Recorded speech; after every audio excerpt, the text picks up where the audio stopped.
అందుకు నువ్వేదో మాట్లాడేసి పెద్ద నోరు పెట్టేసి అరిచేస్తే ఎన్నాళ్ళు రోజులు కాదు, అది ఎన్నాళ్ళు జరిగిపోయింది. నీ అప్పబావ రాజకీయాలన్నీ జరిగిపోయినాయి, ఆ రోజులన్నీ పోయినాయి.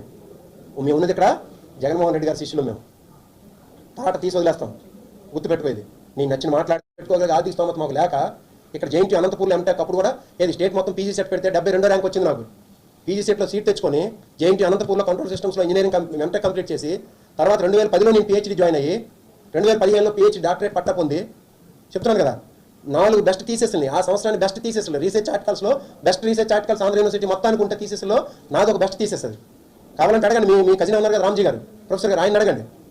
తెచ్చుకొని నువ్వు ఎప్పుడు టచ్ చేయలేనటువంటి ఇన్స్టిట్యూషన్స్ IIT కాన్పూర్లో ఇన్ ఫ్రంట్ ఆఫ్ ఎంతోమంది ప్రొఫెసర్స్ దగ్గర రీసెర్చ్ స్కాలర్స్ దగ్గర సెమినార్ ఇచ్చాను నేను. నువ్వు గేట్ను కూడా టచ్ అయినవారు. నేను IIM రాయ్పూర్లో నేను తీసుకెళ్ళి నేను ఒక సెమినార్ ఇచ్చాను. ఇచ్చిన సెమినార్లో SVలో నీ క్లాస్మేట్ ఒక ఆవిడ పనిచేస్తున్నారు SV శ్రీ వెంకటేశ్వర యూనివర్సిటీలో. నేను 50 మంది సెమినార్లు ఇస్తే ఆవిడ చెప్పింది నీ 4 సంవత్సరాలు డిగ్రీ 5 సంవత్సరాలు చదివాని చెప్పేసి పోయి అక్కడ వాళ్ళందరూ సెమినార్లు ఇచ్చింది. నేను ఫస్ట్గా నిలబడి వచ్చాను. నేను IIM రాయ్పూర్లో వచ్చేసి 2020లో ఈ కాన్స్టిట్యూషన్ గురించి కానీ చట్టాల గురించి కానీ తెలుసుకోవాలని చెప్పేసి LLB ఆంధ్ర యూనివర్సిటీలో రిజిస్టర్ చేసి 2023లో LLB పట్టా పొంది ఆ తర్వాత ఆల్ ఇండియా బార్ ఎగ్జామ్ రాసి దానిలో సక్సెస్ అయ్యి నేను ఈరోజు హైకోర్టులో ప్రాక్టీస్ చేయగలిగిన స్థాయిది చెప్తున్నాను. నా ఎడ్యుకేషన్ ఇది. నువ్వు నా ఎడ్యుకేషన్ గురించి మాట్లాడుతావు. నేను నా బయోడేటా ఇస్తే నీకు గంట నువ్వు చదవలేకూడదు. 23 రీసెర్చ్ ఆర్టికల్స్ రాశాను నేను నా PhD దీనిలో. Free journals, science citation index ఉన్నటువంటి జర్నల్స్.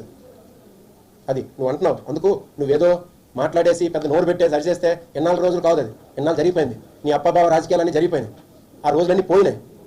మేము ఉన్నది ఇక్కడ జగన్మోహన్ రెడ్డి గారి శిష్యులు. మేము తాట తీసి వదిలేస్తాం, గుర్తుపెట్టుకోేది. నేను నచ్చిన మాట్లాడితే గట్టి ఊరుకోవడానికి ఏం లేదు.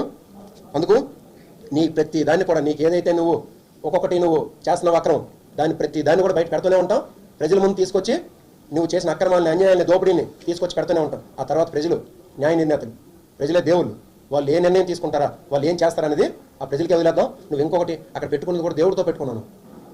మొత్తం అక్కడ లక్ష్మీనరసింహ స్వామి దేవస్థానం ఉంది, జగన్నాథ స్వామి దేవస్థానం ఉంది. నువ్వు పెట్టుకుని వాటితో పెట్టుకున్నావు. ఆ దేవుడు కూడా నేను ఏం చేయాలో చేస్తాను.